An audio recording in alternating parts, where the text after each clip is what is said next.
Magandang araw muli sa inyo. Ito na ang pinakang inaabangan nyo na part 2 ng ating day 18 o puzzling.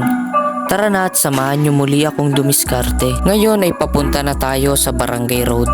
Ang ating third customer. Andito na nga tayo ngayon. Tara na at samahan nyo muli ako. Ngayon ay dideliveran natin siya ng 3 tray na itlog. 3 tray po ang order niya sa atin.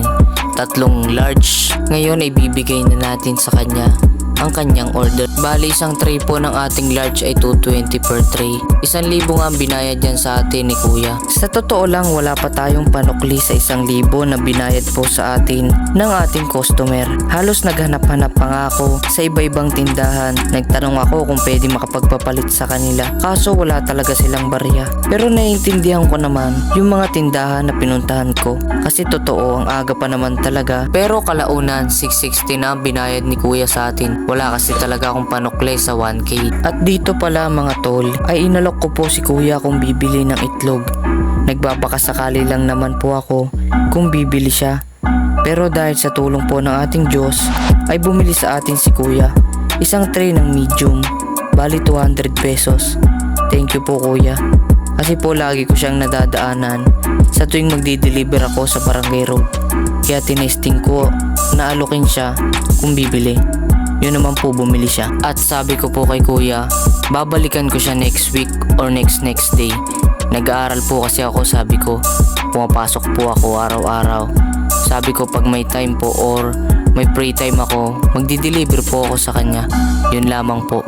Maraming salamat po. At doon ay umalis na rin ako. Tapos may alokin pa tayo dyan na isang tindahan. Tinanong ko kung bibili siya ng itlog. Pero nagulat ako at nakita ko na marami pa pala siyang stock ng itlog. Kaya sabi niya sa akin, sa susunod na lang daw ako bumalik. Tapos may inalok ulit ako na isa pang tindahan kung bibili siya ng itlog. Pero sabi niya sa akin, sa susunod na lang din daw. Pinakita ko pa yung dala kong sample ng medium at large. Sabi niya bumalik na lang din ako next day. Pero itong pangatlo na inalok ko karinderya, nadaanan ko bago ako pumunta sa kaklase ko papunta sa Makabog. Nakadaan ako dito sa Ruro. Tinanong niya sa akin kung magkano ang medium. Sabi ko 200 po ate. Tapos tiningnan niya kung parehas ng laki. Ayun, nakita niya na parehas lang naman. Kaya bumili na siya sa atin. Sabi sa akin ni ate, bumalik daw ako bukas kasi magpapadeliver daw ulit siya ng isang tray. Kumbaga sabi niya sa akin, araw-araw ako mag-deliver ng isang tray. Kada araw isang tray na itlog daw ang i-deliver ko sa kanila. Pero hindi pa naman ako nakakabalik sa ngayon. Busy pa kasi ako sa eskwela. Abangan natin ang part 3.